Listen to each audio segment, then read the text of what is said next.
High বন্ধুরা, কেমন আছেন সবাই? আমি ভালো আছি। আজ আমি একটি বিষয় শেয়ার করতে চাই, সেটা হচ্ছে অনেকে আমার কাছে প্রশ্ন করেছেন যে আপনার নামের পাশে ট্রিজেম লেখা কেন। আসলে মূলত ট্রিজেম লেখার কারণটাকে আমি একটু ব্যাখ্যা করতে চাই। সেটা হচ্ছে ডিরেক্ট সেলিং ইন্ডাস্ট্রিতে অনেক মানুষ জয়েন করে, অনেক মানুষ সম্পৃক্ত হয়, কিন্তু শেষ পর্যন্ত সবাই সফল হয় না। এর কারণ কি? এর কারণ হচ্ছে আমরা জেনেছি যে নেটওয়ার্ক মার্কেটিং থেকে বা ডিরেক্ট সেলিং থেকে সফল হতে গেলে আপনার একটি কনসেপ্ট বিশ্বাস করতে হয়, আর সেটা হচ্ছে you can not be financially free unless you help others to become financially free. আপনি ততক্ষণ পর্যন্ত সফল হতে পারবেন না যতক্ষণ পর্যন্ত আপনি অন্যের অর্থনৈতিক মুক্তিতে হেল্প না করবেন। তার মানে অন্যকে হেল্প করার মাধ্যম দিয়েই সফলতা আসে। এখন সবাই তো প্রচুর পরিমাণ ট্রেনিং করছে, ট্রেনিং করাচ্ছে, কিন্তু এই অন্যকে হেল্প করার যে টেন্ডেন্সি, যে মানসিকতা, যে অ্যাটিটিউড, এটা ডেভেলপ হচ্ছে না খুব বেশি। এর কারণ কি? এই কারণটি অ্যানালাইসিস করতে গিয়ে আমি দেখলাম যে অন্যকে হেল্প করার মূল যে কনসেপ্ট, এটা আছে হলো এই ট্রিজেম ইজম কনসেপ্টের মধ্যে। ট্রিজেম ইজম মানে হচ্ছে আপনার ত্রিরত্নবাদ। এটি একটি মতবাদ, এটি একটি ফিলোসফিক্যাল কনসেপ্ট। ট্রিজেম ইজম, ত্রিরত্ন, তিনটা কনসেপ্টের সমন্বয়ে এই ট্রিজেম ইজম কনসেপ্টটি তৈরি হয়েছে। সেটা হচ্ছে freedom of speech, tolerance and forgiveness, মানে বাক স্বাধীনতা, পরমত সহিষ্ণুতা এবং ক্ষমা। এই তিনটা বিষয় যদি কোনো মানুষ বিলিভ করে, তার নিজের মধ্যে ধারণ করতে পারে, তাহলে সে অন্য মানুষকে হেল্প করতে পারবে এবং তার নিজের ব্যক্তিগত জীবনেও একটি স্বাধীনতা তৈরি হবে। এখন আসেন, আমরা এই ট্রিজেম ইজম বা ত্রিরত্নবাদের যে তিনটি concept, freedom of speech, tolerance and forgiveness, এটা নিয়ে একটু আলোচনা করলে আপনি বুঝতে পারবেন যে কিভাবে এটার সাথে অর্থনৈতিক মুক্তির সম্পর্ক আছে। Freedom of speech, tolerance and forgiveness. Freedom of speech মানে বাক স্বাধীনতা। আপনি যখন একজন ডিস্ট্রিবিউটর বা লিডার হিসাবে আরেকজন মানুষের সাথে তাকে শেয়ার করতে যাবেন, তখন সে বিভিন্ন ধরনের মন্তব্য করবে, কথা বলবে, আপত্তিকর অনেক কথা বলবে বা অনুভূতি শেয়ার করবে বা উপস্থাপন করবে। তখন আপনাকে বাক স্বাধীনতা বিশ্বাস করতে হবে, তার কথা বলার স্বাধীনতায় আপনাকে বিলিভ করতে হবে।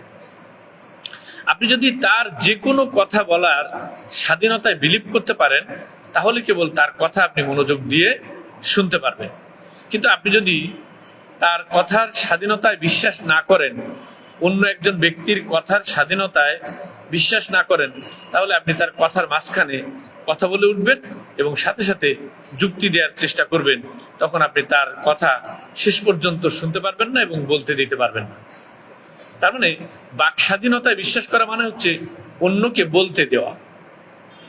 এরপরে আছেন টলারেন্স, মানে পরমত সহিষ্ণুতা।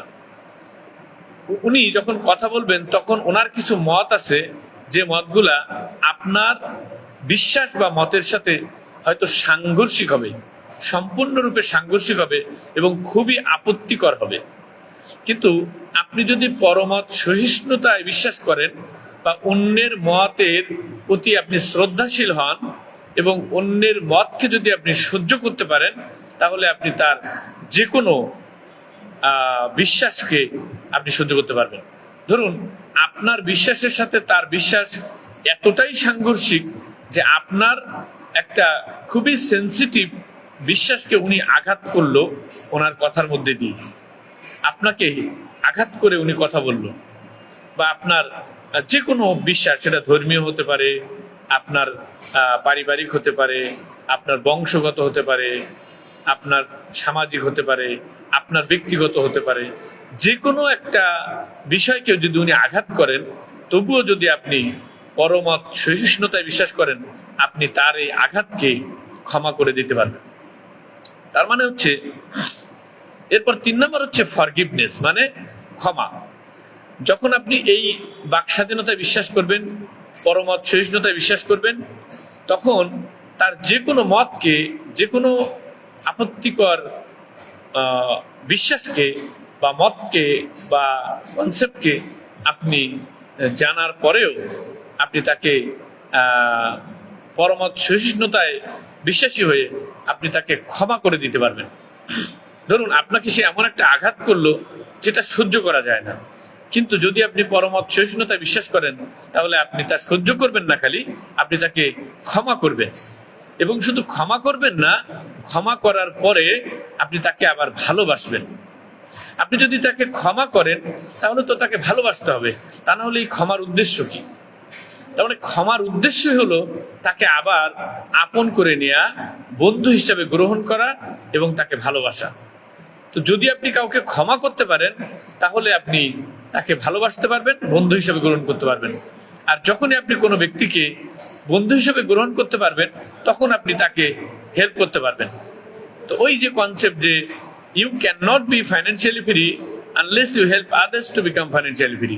আপনি ততক্ষণ পর্যন্ত অর্থনৈতিকভাবে সফল হতে পারবেন না, ততক্ষণ পর্যন্ত না আপনি অন্যকে এই অর্থনৈতিক মুক্তিতে হেল্প না করবেন। তো অর্থনৈতিক মুক্তিতে হেল্প করবেন তখনই যখন আপনি তাকে বন্ধু হিসেবে গ্রহণ করতে পারবেন, আপনি যখন তাকে ক্ষমা করে দিতে পারবেন। তার মানে হচ্ছে, এখানে বাক স্বাধীনতা ছাড়া কখনো আপনি তার পরমত সহিষ্ণুতায় বিশ্বাসী হতে পারবেন না, আর ক্ষমা ছাড়া আপনার এটা এস্টাবলিশ হয় না। তার মানে বাক স্বাধীনতা, পরমত সহিষ্ণুতা এবং ক্ষমা, এই 3টা বিষয় একে অপরের সাথে এতপ্রোতভাবে জড়িত। যখন আপনার মধ্যে কারো প্রতি কোনো ক্ষোভ, ঘৃণা, অভিমান, তখন কেবল আপনি তাকে ক্ষমা করে দিতে পারবেন এবং ভালোবাসতে পারবেন। তো এই